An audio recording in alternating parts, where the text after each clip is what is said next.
Hey, thanks for joining me for another Mark III chassis AK Cobra build video. So in this video I'm quite excited. We're going to get on with the AK wiring loom, but first of all I must do some painting. Let me show you what I do.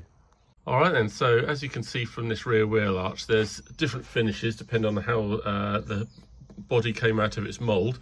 Quite a rough finish here in grey, quite a shiny black finish here, and there's also some gaps to take care of right up here. So the reason that AK don't go right up to the top here is because the body can flex and expand and contract in the sun, etc. And apparently they get a bit of a crack line or something on top. So they tend to leave that gap there. And what we need to do, we need to fill that with tiger seal. So sometimes I've had quite a large one here, which you have to kind of build up with a network of threads of tiger seal, and then finally you can do a nicer finish to completely fill it all in. So once that's done, then I usually paint it. So I do an undercoat and overcoat. I'll show you what I use. I haven't currently got any tiger seal. That's due to arrive later today, so I'm just going to crack on and do the majority of everything else.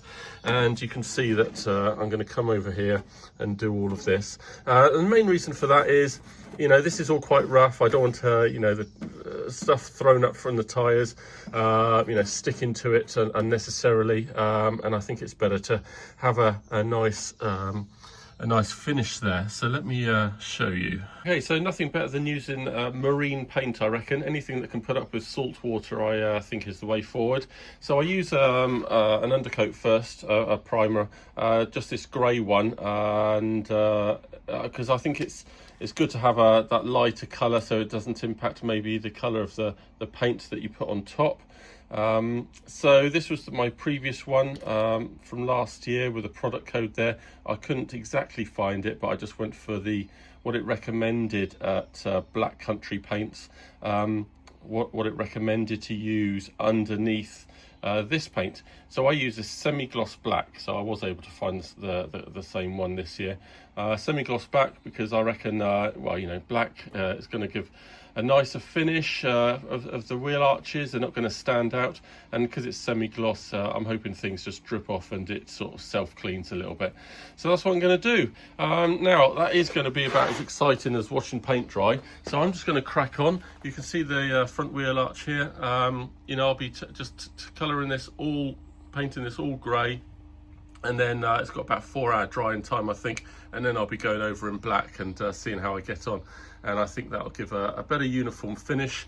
This is fairly this top bit is fairly untreated, uncovered, so that needs doing, and I think that'll be a nice touch to the finished paint job. And just to show you what it looks like going on, so we've got a fairly uniform coating there of the undercoat. Remember to do up on the return, and I also just do the other side of in here, just so that when it's finally black, it's not reflecting a myriad of colours, it's just reflecting black off the nice stainless steel. Following up with a quick view of the finished product. I'm sure you'll agree that that's a much better look there, and really frames the wheels nicely, and you won't see any unsightly little grey patches. Well, with that tedious job out of the way, and now I've cleaned up and got all the paint off my hands, we're on to something far more exciting, which is the wiring. So let's see what we've got to do first. Okay, so this lot here is the AK wiring loom, all pretty nice, all labelled up and looking good. So there's just quite a lot of it, so we need to be getting that into the car, and also along with that we're going to be doing the main sort of power cable. This is 4 meters of 40 squared, I think that's kind of the measurement. You need at least that as recommended by AK, and I've got 4 meters of this, and that's a little bit more than you need, but I also use it as a short section of negative from the battery or earth, and I just put some black conduit around and some black tape, so it's fairly obvious which one's positive and negative. Anyway, so I'm going to set you up and we'll have a good go at spreading this lot out.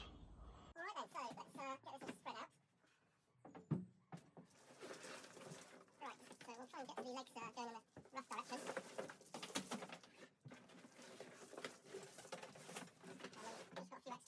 so pull going roughly over here, and then which leg have we got here?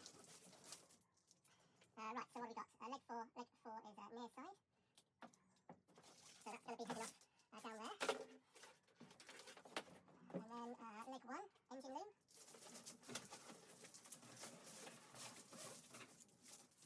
So what we're looking for is that's leg 3 rear loom, and then so this one is offside, so that's going off down the front. So the headlights and everything and horn all down there, side replica. Got a rear loom here going up to all the rear lights, fog lights, fuel sender.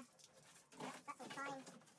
Various others along the way. Steering column, handbrake, electric handbrake or something. Handbrake module. Not more wires in there than I was expecting, but that's fine. And then this was the engine loom, which goes down round the footwell, I believe, and pops out of a grommet down there. So we've got the rough position in here, and we now need to really just poke the two forward legs through hopefully a gap that's been left between the bodywork and the stainless. As we head to our first hole, I'll just show you what else was in the box. You've got the wires that fit to the dashboard and all the dials and everything. So they hang out of the dashboard, and then you would connect all of those up to your connections that come off of the main wiring loom that are in the car. You've got a few more fuses here, so we need to bear in mind fitting them in as well. Bit of spare wire, some connections for hooking up your stalks from the BMW steering column, and of course we've got a fuse to fit in as well for the fan. So what we're aiming for is to poke the legs up through these gaps here. So hopefully there's a similar gap round past the steering column. I had one build that didn't have a gap, and it was quite hard to drill in a hole up in this location. So hopefully the gap exists far over there. So we'll check that out. That's not really something I can film, so I'll just poke those through and I'll show you what's next. All right, so quick overview here. So we've got the two front legs coming forward. I've got them obviously just slung over the body here so I can see where they are, but they're coming out of their respective corners, and they'll be heading down the side and into the wheel arches. There's zip ties already fitted under the wheel arches, ready for all of that. So that's all fine. And then just in the driver's side well here, so we've got a cable loom, a leg here that is for the engine, and I believe I do need to double check that will be, as you can see, it is tucked down the back of, hopefully you can see that, it's tucked down the back of all this metal work, well out of the way, because of course we'll be putting carpet and stuff, board on the front here. So you hang the looms right over the back, and then they come in, and I believe this engine one will wrap its way round here through this hole, and then we've got the rear loom, which again is hung over the back of the metalwork, and then that will come out half neatly, and it will go along underneath. Eventually it will go along underneath the door here, and it's got to go in through a hole up here along with this big thick power cable as well. So that's just hung up on the back. So that's where we are. So what we're going to do, I think, first is kind of mount the fuses and everything, because without that in a fixed static place you can't really pull everything else to its final destination. So let's line up the fuses and see how we're going to mount those. So here we are with the major fuse block and the main relays, and somehow we've got to mount them up here somewhere, keeping the fuses accessible, because you will certainly be going through a couple of those, I should think, in those early first start days. So we've got to get all that up there. It's all pretty stiff and awkward, and actually that isn't just it, because we have this further block of relays which is for the wash wipe, I think. So that also needs to be going on here and all mounted somewhere. So we kind of bring it across a little bit. Let's get rid of the fuses. So we're going to be bringing it all across and hopefully mounting it somewhere around here, probably on a short bit of aluminium or something, just to bring it down slightly. So that's where all the relays are going to go, and the fuses, well, that's a different matter. So I guess we could well, I guess you could try and mount them on a bit of aluminium.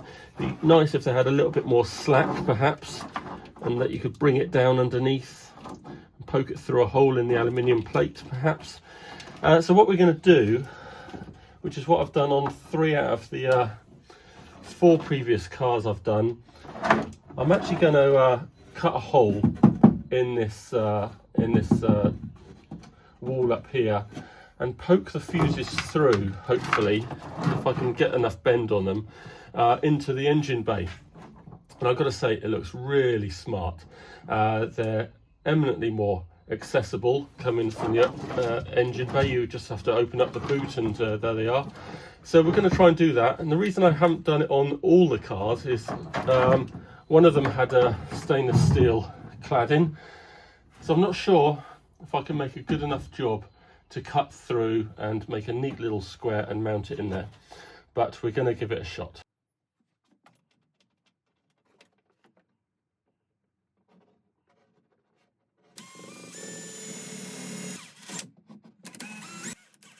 All right, so about 7 minutes in, and I'm definitely reconsidering my life choices here. It's going generally well. So I've tried different ends for my reciprocating kind of saw here. This ended up being quite good, but it's going blunt really quickly. Really, until you've got an edge that you can then go at, maybe with one of these pieces, it's not much fun. So I'm going to have a go with the grinder, and I think that'll just melt through it. Certainly the horizontal ones will be fine. The vertical ones will be a little bit tricky. A little bit peeved. My very first touch, I did judder down here.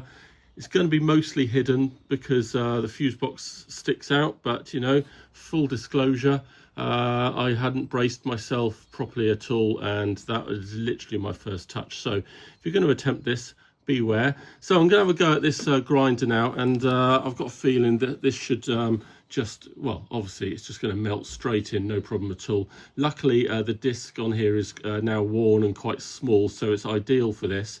So I'm going to do the top and bottom, and then we'll see how we're going to attack the sides. Well, what a lot of faff that was. Am I glad it's done? Yeah, actually I'm really chuffed, and it saves a hell of a lot of fitting issues on the other side. So I'm glad I stuck with it, but it has literally taken me hours. So luckily I had made the hole a touch small with the power tools, which left me with just a lot of filing to do, which is really good because I could just open it up a bit neater, and those corners that I might have gone into slightly, I could neaten those up. So actually I think it turned out pretty darn nice. And when I've peeled off all the stuff to protect the shiny stainless steel, I think it'll look awesome. So so there you go. There is a bit of a mark right underneath, but you can't see that, and I think that's bloody good all round. So really chuffed with that. Really accessible. Quick open the bonnet, and you can get to your fuses rather than faffing around and trying to look underneath and balance a torch and all the rest of it. So now we are free to fit the main relays along here. So I'm going to just do a strip of aluminium so I can bolt it into that, and I'll take you along. I'm not sure how much you're going to be able to see here. Basically, I've got a sheet of metal here that I'm going to mount up here. I seem to remember that I have a cable needing to fit down here, so I'm going to leave finger's width there, and I'm also going to mount this so it's a little bit higher than that bar, because it serves as a decent cable holder, so it stop all the cables coming down, because there's more cables to go across here, the Canam's Wiring Loom, for example. So I will make it a bit higher, so I'm going to mount it something like that, I think, and we'll see how we get on. And then, because of my handy slots, I could actually slide it up and down.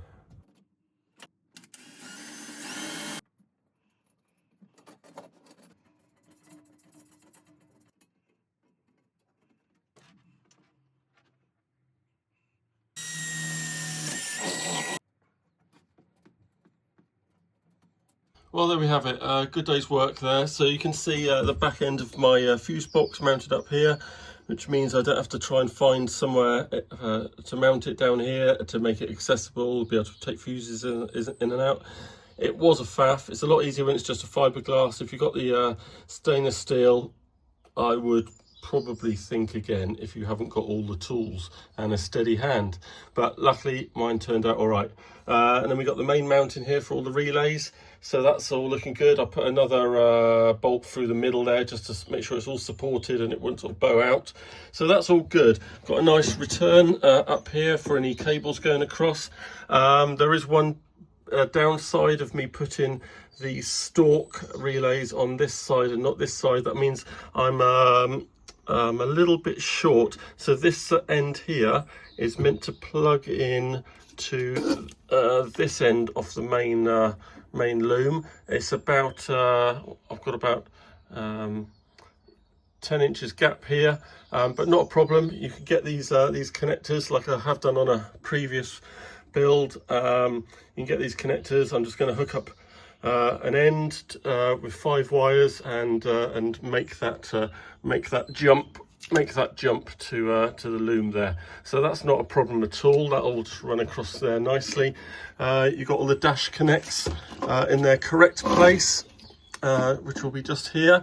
Now normally as the build progresses, I'm going to put a metal bracket or something up here, just you know, 1 or 2 bolts and a metal arm just to hold the wires back like here. So I'll be putting one around here and I put another one around here, and it might be a bit more substantial because I tend to put the immobilizer unit up around here somewhere, and you need to attach that somewhere, so I might make a 2-for-1 bracket. We'll see how that goes, but generally we're on the right track here. So the next thing to do is to make sure I can get the legs to the front of the car, to the front, and I've got to just open up a couple of holes. You can see here, I've got to open that up, put a grommet in there. So I've got a range of grommets which I'll use, and typically I'll open it up enough to get something like that in, and then I can put the loom through. We just opened up that hole just a little bit, just with a little grinding attachment on the drill. In fact, I can show you that. Just got this little attachment there, and just open it up, nice circular shape, and then put the wiring loom through, and then added the grommet. And because it's you can't be squeezing all of this thick cable through the small hole, so I slice the grommet and then put it on afterwards. And I will do a smidge of tiger seal all the way around, just to hold it, just in case it feels like popping out. So I'll just do a squidge of tiger seal all around there once this loom's in its final position. So I need to take up slack all the way down, just inside the wing here where it runs, and then once I've got that final kind of tautness, I can then do up all these zip ties nice and tight, and then we can, you know, later stage we can think about doing all the ends and stuff. We got an earth here, and normally I just do the earth straight onto the bolt here. And what else have we got? We have so indicators, headlights, and possibly the wire for the fan. Not quite, I can't quite remember. Well, this is the fan wire actually, and then this is for the headlights probably. Anyway, we'll find that out when we get to that stage. What else is going on in here? You've obviously got halfway along, you've got the side repeaters wire. Now, is that wire okay, just dangling? Probably.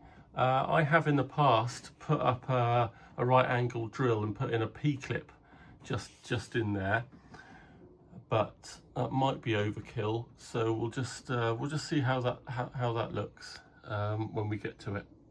Yeah, so that's the next leg all in place. Not quite zip tied tight yet because I need to just check what slack I've got because we've got some other wires coming out here which are like for side repeater, brake fluid level, and possibly the brake switch as well that we put in line with our brake pipes. So next up we've got the rear leg. So this now has got to include the heavy power cable going front to back, and previously I've done 2 separate grommets up here, really high, nice and tight, quite a good job. It's terribly difficult to do that. What I'm going to do this time is do one larger hole, an oval hole for one large grommet, and of course we'll tiger seal afterwards because it's a fair amount of cable and stuff to get through there, and some quite large junctions, and of course the power cable itself. And what I try and do, hopefully you can see, so we've got good access to the top space here. So we'll just buzz sort of an oval hole in around here. I'll just do a tinier finder hole first, make sure I'm aiming in the right spot and check it on the other side. And then I'm going to have the power cable coming through highest because I make use of this indent here for both cables, but power cable first because then it can be kept out of the way and a bit more protected from road debris and stuff. And then that'll just travel all the way across, both cables all the way across. We're going to have to buzz in some 2 or 3 millimeter holes, bang, bang, bang, across there for zip ties, and then it'll go out into the boot space just at the peak there, I think. So let's get on with it. Okay, a little update on progress here. So we've got both the loom and the main power going through. Let me just, that's not very clear. Let me just show you the other side. You can see I've got zip ties just loosely zipped there, just in case I need to slide backwards and forwards. And it goes all the way around the wheel arch, nicely tucked out of the way. So what I'm going to do now is make the final hole into the boot area and then adjust my power cable to the kind of right length, give me a little bit of slack to get onto a battery, and lay the actual AK wiring loom to where it needs to be, and then that'll give me the final kind of length, if you like. And then we'll be able to start the the wiring loom that goes down into the engine and the starter motor, and I'll know the correct length for the main power cable here. So let me just make one more hole. Rightio, so I just had this part of the leg that goes down into the starter motor and then has many connections off to oil senders and the water temperature sender, and also back to the alternator. Basically I've just stripped all that out because there's quicker runs and connections that I can do now. So going into the alternator is just this red and white cable here, plus obviously the thick power. And then from the alternator I'm doing a different run. So I've taken the wire that also needs to join to the starter motor there, and I'm going to be going around the engine bay for that, which was fairly similar, I think, but I'm doing just a single wire run, and it will go up and over this bar, and then we'll decide on the route. Probably I'll just come up and take it underneath the fuel rail here and then out to the large lug on the alternator. Now the blue wire that also went to the alternator is no longer required for me. Can't tell you why, but in a previous video, series 3, probably video 6 or 7, that is no longer required. So I've stripped out this wire, and I've stripped out some other wire as well, and I'll tell you why. So the pink wire had to go to the tacho, basically the speedo. Well, you know, it doesn't need to go out into the engine where the loom was going. So basically I've just cut it, followed it all the way back and cut it short here, because the Canems can now plug straight into it, the Canems wiring loom. So that will give a signal straight into that. So I didn't need that whole pink run all the way out into the all the way out into the engine bay. And likewise, I'm doing a shorter run, a neater run for the temperature sender. So I've cut this here, but what I will be doing is one length of wire straight for the temperature sender, and I'll put the correct connector on, and I'm going to plug it into here, take this one out and plug it straight into there. So that's that. And then there's a couple of others. Because my oil sender is now somewhere different, this oil sender, I'll be doing a separate wire run, nice and neat, straight from my oil sender, which is down near the oil filter, straight up, and then I'll take this wire out and put the correct end on, and it'll go straight into there. And then the Canems wiring loom also will give me the oil light, so I don't need to use anything else there. That'll just go straight into the Canems as well, along with the pink one. So that's why I've cut those wires out. And I think I'll be able to release also maybe one of these connectors. What did I take out of here? Or maybe I won't. Oh, I'm just using it. Yeah, so I think we're all good there. That's all fine, that's all fine. So that's why I've taken that out, and that's why I've got some wire left over. There are a couple of wires that aren't needed as well. So what colour wire was that? Maybe the black and purple is not required in this build or for an LS3 engine. Again, you'll have to take some direction on that, but I'm pretty sure that's why I've stripped that one out.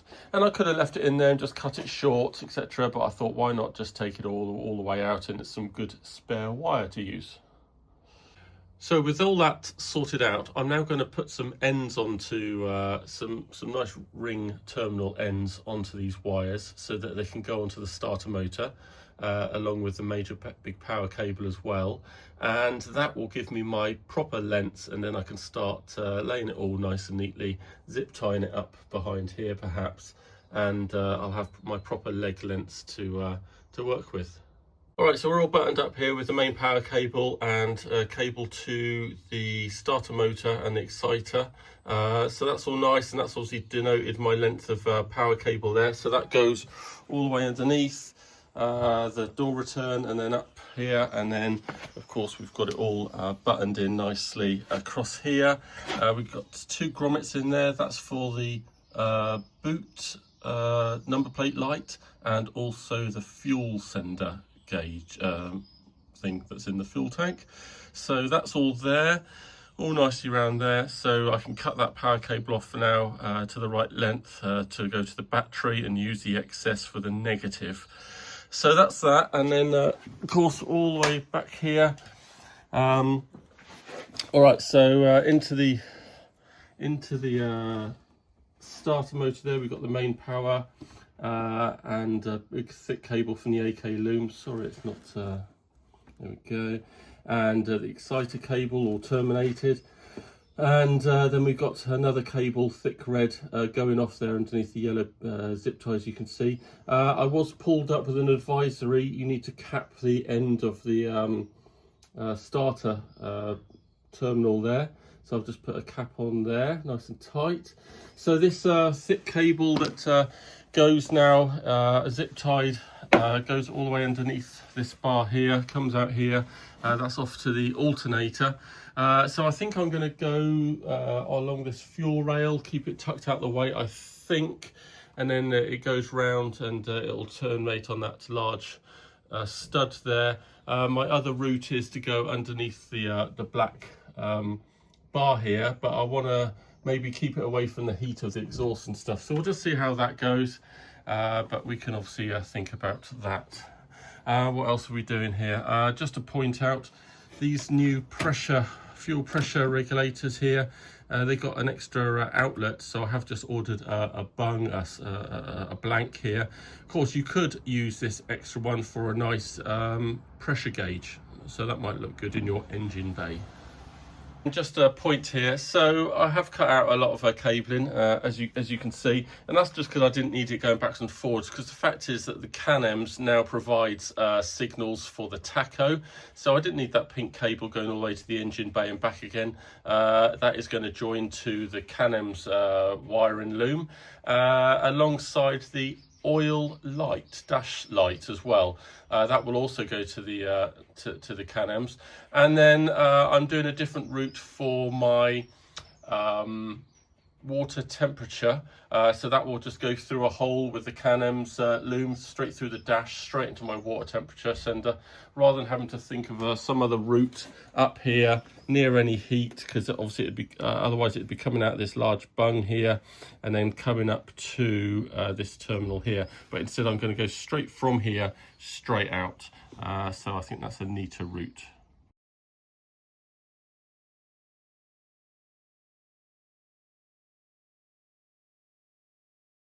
All right then, so this is going to work really well or go terribly. Unfortunately, my right angle drill section won't open wide enough to take this kind of hole saw, so I'm forced to go in at an angle. Hopefully the pilot hole will keep me steady. So yeah, I'm basically just going to go for it. I don't really mind about the hole, because we got a massive black rubber grommet that we can make a much nicer hole with, and this will all be hidden. But I just don't want to go into where my screw holes are going to go. But equally, they are going to be bolts, so you know, it doesn't, I suppose, matter if I edge into the hole a little bit. But mostly I'm just hoping that this doesn't screw up and skid everywhere and really go wrong. So we'll see how that goes. Otherwise we'll revert to doing a million little holes all the way around and punching through. I do have the bar behind here, so I'm going to go through the metal and then through a little bit of fiberglass, and then stop so I don't hit this massive bar that kind of comes in there. So yeah, all fun.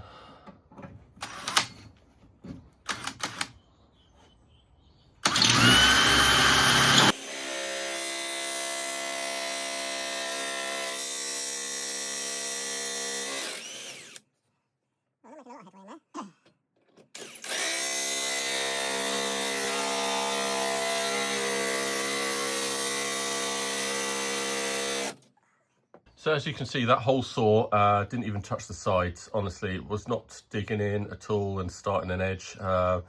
Maybe if I'd given it an edge to start with by drilling a couple of holes up the top. But anyway, there you go. I've had to do 20 odd holes all the way around. So hopefully I can snip them through and take out the center, and we can just make sure everything's looking good. Okay, so there you can see, not my finest work, but